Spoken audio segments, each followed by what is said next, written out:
Hello learners, शिक्षा एक नया सवेरा में आपका स्वागत है। कैसे हो आप सब? आशा करती हूँ आप सब अच्छे होंगे।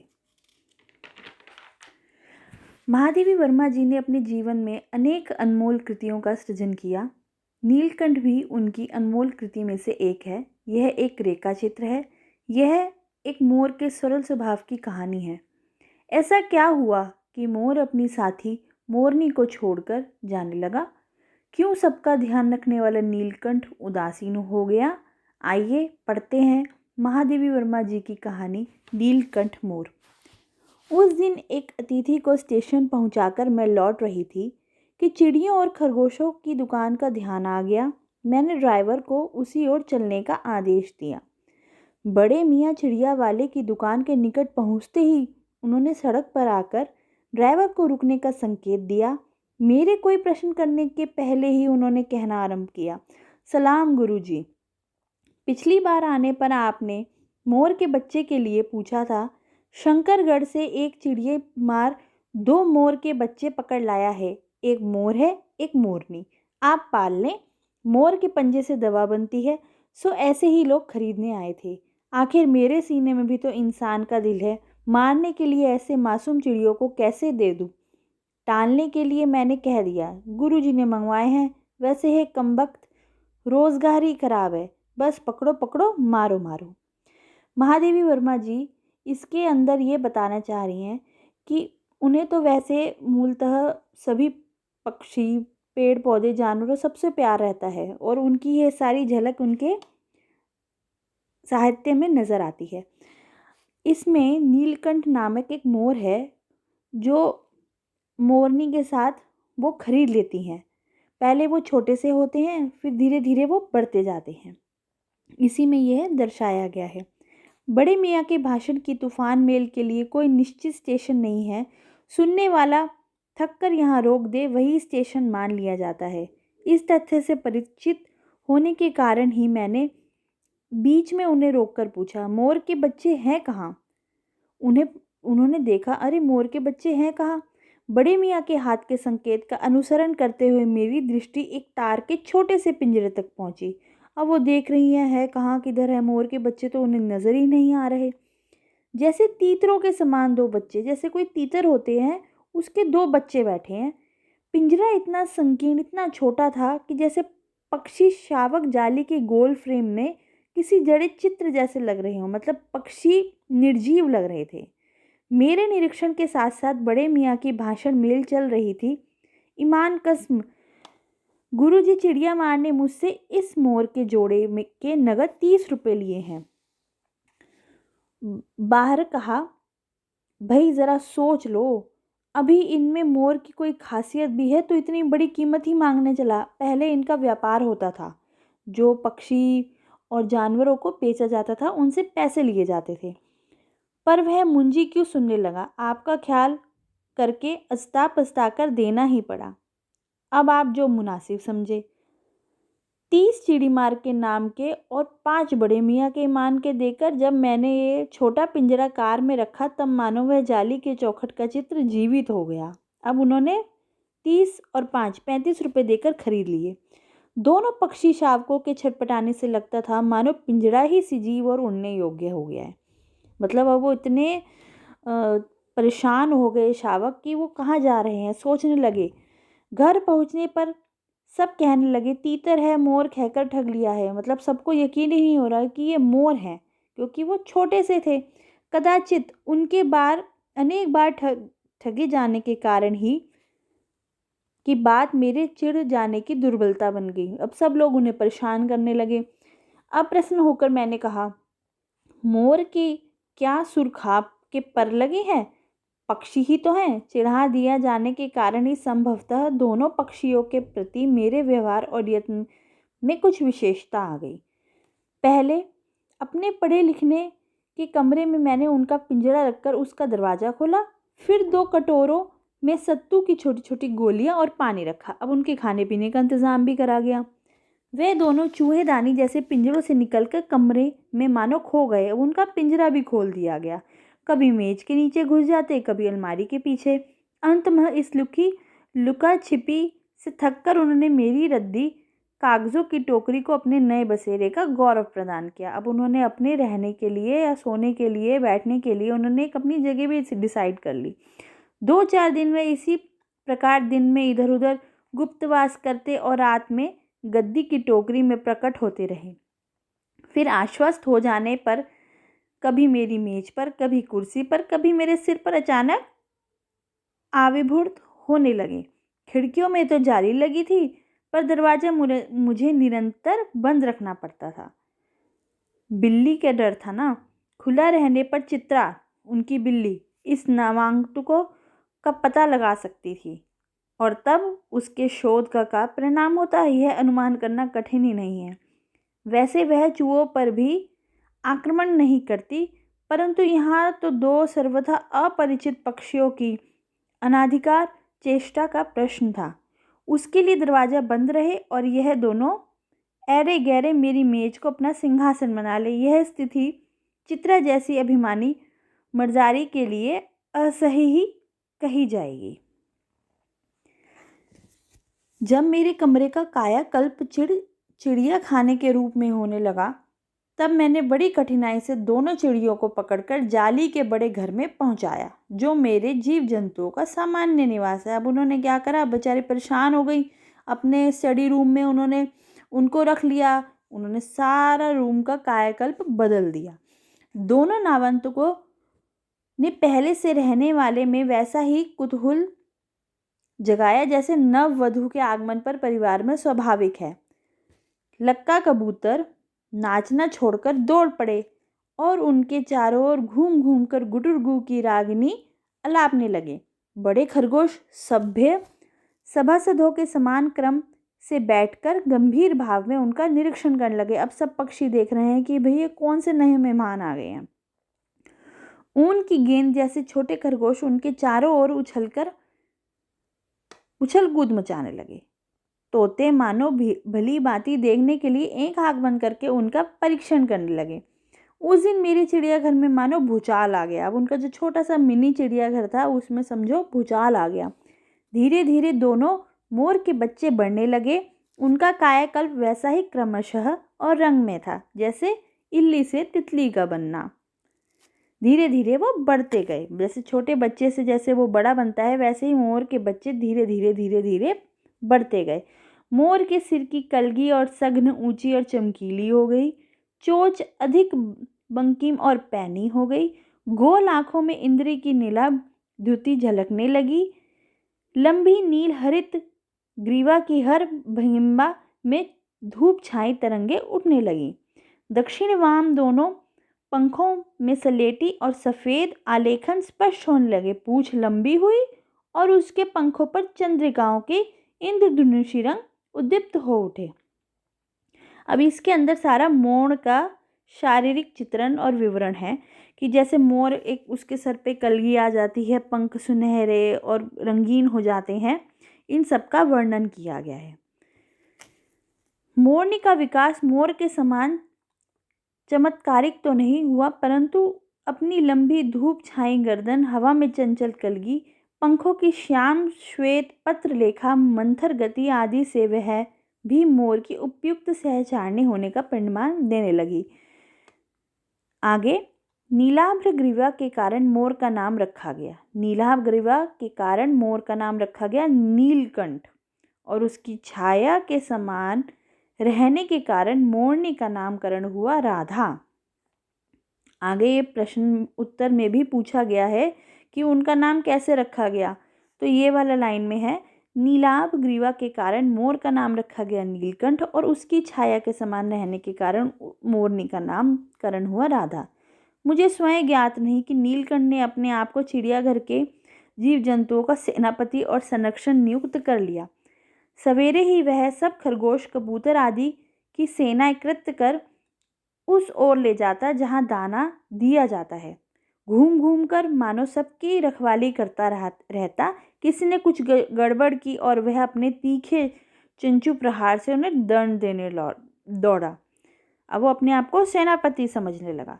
खरगोश के छोटे बच्चों को वह चोंच से उनके कान पकड़कर ऊपर उठा लेता था और जब वह आतंकप्रद न करने लगते, उन्हें उधर से लटकाए रखता।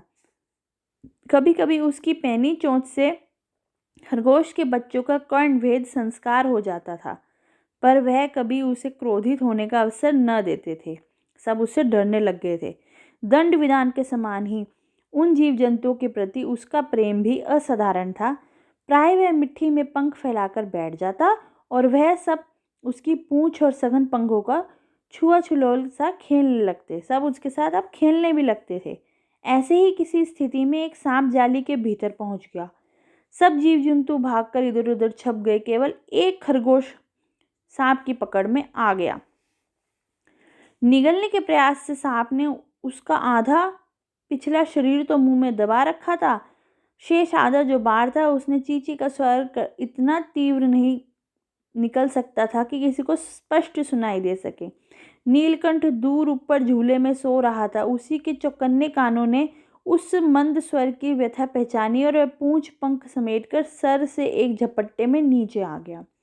संभवतः सहज चेतना से ही उसने समझ लिया होगा कि सांप के फन पर चोंच मारने से खरगोश भी घायल हो सकता है। उसने सांप के फन के पास पंजों से दबाया, फिर चोंच से इतना प्रहार किया कि वह अधमरा हो गया। पकड़ ढीली पड़ते ही खरगोश का बच्चा मुख से निकल तो आया, परंतु वह सुध में न था। राधा ने सहायता देने के लिए आवश्यकता नहीं समझी, परंतु अपनी मंद केका से किसी असामान्य घटना की सूचना सब और प्रसारित कर दी। माली पहुंचा, फिर हम सब पहुंचे। नीलकंठ जब सांप के 2 खंड कर चुका था तब उस शिशु खरगोश के पास गया। रात भर उसे पंखों के नीचे उष्णता यानी गर्मी देता रहा। कार्तिकेय ने अपने युद्ध वाहन के लिए मयूर को क्यों चुना होगा, यह उस पक्षी का रूप स्वभाव देखकर समझ में आ जाता है। भगवान कार्तिकेय थे, उनका जो वाहन था वो मयूर था। मयूर कला प्रिय वीर पक्षी है, हिंसक मात्र नहीं। इसी से उसके बाज, चील आदि की श्रेणी में नहीं रख सकते, जिसका जीवन ही क्रूर क्रम है। मतलब जो बाघ और ये जो होते हैं ये सब क्रूर होते हैं, लेकिन मयूर जो है, मोर है, वो एक कला प्रिय वीर पक्षी है। नीलकंठ में उसकी जातिगत विशेषताएं तो थी ही, उसका मानवीकरण भी हो गया था। मेघों की सांवली छाया में अपने इंद्रधनुष के गुच्छे जैसे पंखों की मंडलाकर बनाकर जब वह नाचता था, तब उस कृत्य में एक सहज लय ताल रहता था। आगे पीछे दाहिनी बाहें क्रम में घूमकर वह किसी अलक्ष्य सम पर ठहर जाता था।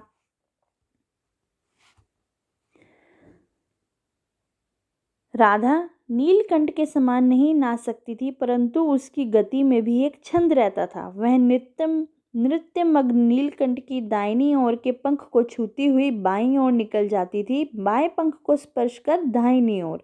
इस प्रकार उसकी परिक्रमा में भी एक पूरक तार परिचय मिलता था। यहाँ पर राधा के नृत्य का वर्णन किया गया है। नीलकंठ ने ऐसे समझ लिया कि उसका नृत्य मुझे बहुत भाता है। यह तो नहीं बताया जा सकता, परंतु अचानक एक दिन मेरे जाली घर के पास पहुंचते ये झूले से उतरकर नीचे आ गया। पंखों का सतरंगी मंडलाकर छाता तान कर नृत्य की भगिम्बा में खड़ा हो गया। तब यह भगिम्बा नृत्य का क्रम बन गई। अब वो महादेवी वर्मा जी के सामने भी नृत्य करता था। उसको लगता था कि मैं भी नृत्य कर सकता हूँ। नीलकंठ की मुद्रा को अपनी प्रति सम्मान पूर्वक समझकर वह विस्मयभूत हो उठता था। कई विदेशी महिलाएं ने उन्हें परफेक्ट जेंटलमैन की उपाधि भी दे डाली।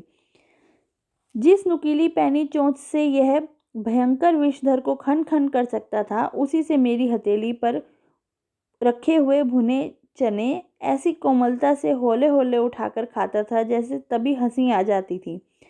फलों के वृक्षों से अधिक तो उसे पुष्पित और पल्प वृक्ष भाते थे। वसंत में वह आम के वृक्ष सुनहरी मंजरियों से लद जाते थे। अशोक नए लाल पल्लवों से ढक जाता था। तब जालीदार वह इतना अस्थिर हो उठता कि उन्हें भार छोड़ देना पड़ता था। नीलकंठ और राधा की सबसे प्रिय ऋतु तो वर्षा ही थी। अब मोर मोरनी जो होते हैं उनका प्रिय ऋतु सीजन वसंत होता है, यानी कि रेनी सीजन। मेघों के उमड़ आने से पहले ही वह हवा में उसकी सजल आहट पा लाते थे, और तब उनकी मंद केका की गूंज अनुगूंज तीव्र से तीव्रतर होती हुई मानो बूंदों के उतरने के लिए सब सोपान पंक्ति बनने लगती थी। मतलब बारिश की बूंदें पड़ते ही उनको बहुत अच्छा लगता था। मेघ की गर्जन के ताल पर ही उन्होंने उसके तन में नृत्य का आरंभ होता। फिर मेघ जितना अधिक गरजता, बिजली जितनी अधिक चमकती, बूंदों की रिमझिम जितनी तीव्र होती जाती, नीलकंठ के नृत्य का वेग उतना ही अधिक बढ़ता जाता और उसकी केका का स्वर उतना ही मंद से मंदतर होता रहा। वर्षा के थम जाने पर वह दाहिनी पंजे पर दाहिनी पंख और बाएं पर बायां पंख फैलाकर सुखाता।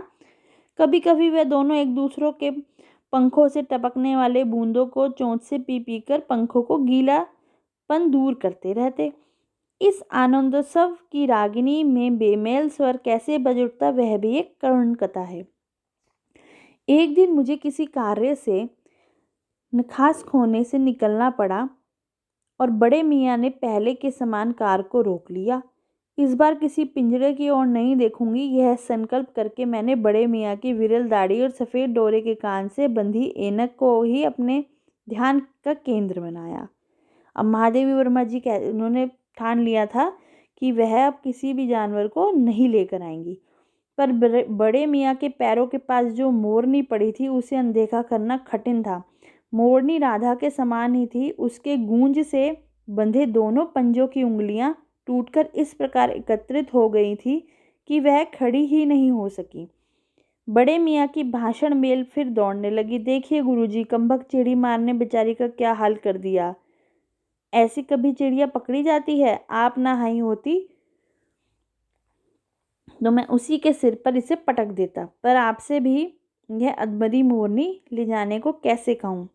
सारांश यह है कि 7 रुपये देकर मैं अगली सीट पर रखवा कर घर ले आई। मतलब कहने का तात्पर्य यह था कि इसको भी हम घर ले चलते हैं। और एक बार फिर मेरे पढ़ने लिखने का कमरा अस्पताल बना। पंजों की मरहम पट्टी देखभाल करने महीने भर में अच्छी हो गई। उंगलियां वैसे ही टेढ़ी मेढ़ी रही, पर वह ठूठ जैसे पंजों पर डगमगाती हुई चलने लगी। तब उसे जालीधर के पास पहुंचाया गया। नाम रखा गया कुब्जा। नाम के अनुरूप वह स्वभाव से भी कुब्जा की प्रमाणित हुई। अब तक नीलकंठ और राधा साथ रहते थे, अब कुब्जा उसे साथ देखने ते ही मारने दौड़ती। चोंच से मार मार कर उसने राधा की कल की नोच डाली, पंख नोच डाले। कठिनाई ये थी कि नीलकंठ उससे दूर भागता था और वह उसके साथ रहना चाहती थी। न किसी जीव जंतु से उसकी मित्रता थी, न वह किसी की नीलकंठ के समीप आने देना चाहती थी। उसी बीच राधा ने 2 अंडे दिए, जिनको वह पंखों में छिपाई बैठी रहती।